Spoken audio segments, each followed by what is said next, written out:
নমস্কার বন্ধুরা, welcome to my channel মাঠে ময়দানে অফিসিয়াল। বন্ধুরা, এই ভিডিওতে আমি ইস্ট বেঙ্গল, মোহনবাগান ও ইন্ডিয়ান ফুটবল নিয়ে কিছু আলোচনা করব।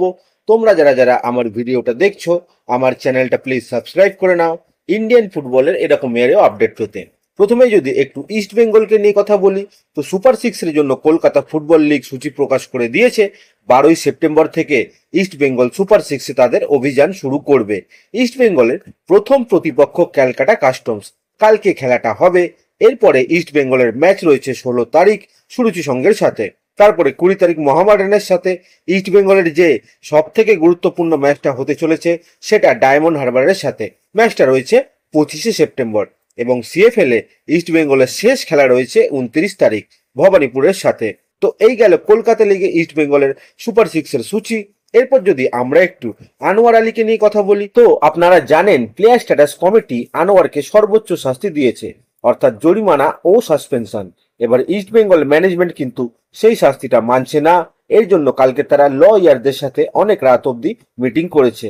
আজকেও মিটিং হবে এবং যেটা খবর, এরপরে অ্যাপিল কমিটিতে যেতে চলেছে ইস্ট বেঙ্গল। কালকে অনেক জায়গায় যেমন বলা হয়েছে সেটা কিন্তু সত্যি।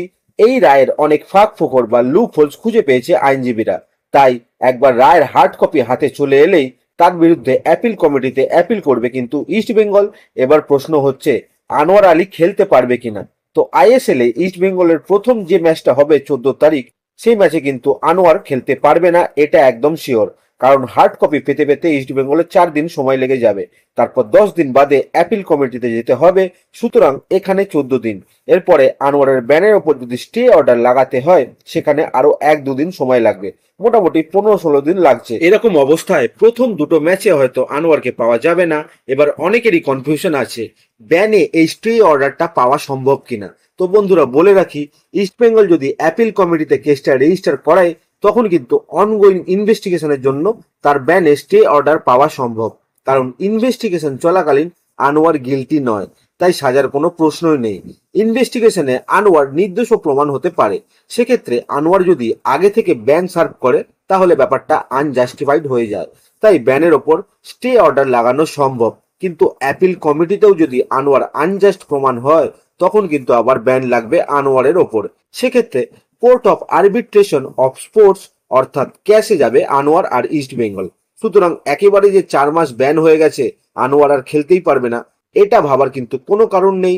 ইস্ট বেঙ্গল যদি অ্যাপিল কমিটিতে গিয়ে স্টে অর্ডার বার করতে পারে তখন কিন্তু আনোয়ার প্রথম 2-1 ম্যাচ বাদেই খেলতে পারে আইএসএল এ।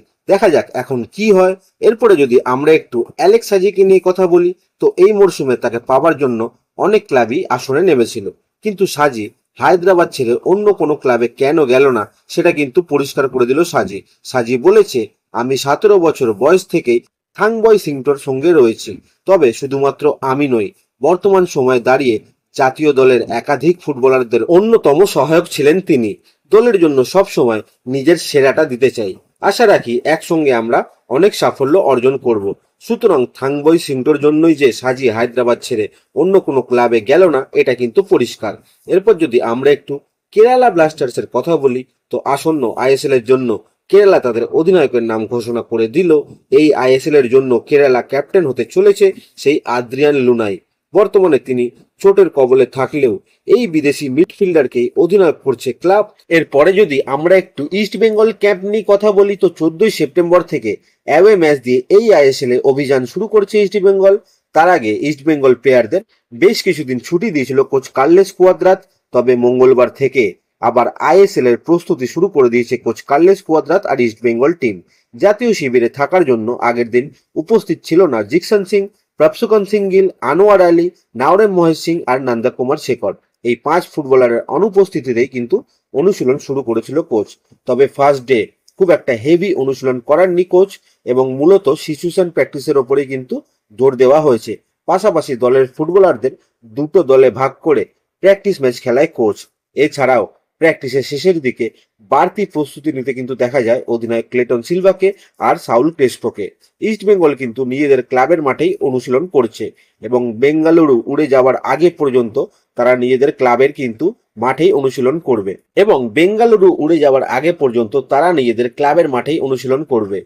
খুব সম্ভবত পরশুদিন বেঙ্গালুরু রওনা হচ্ছে দল। তো আজকের ভিডিওতে এতটুকুই, দেখা হচ্ছে আবার পরের ভিডিওতে। নমস্কার।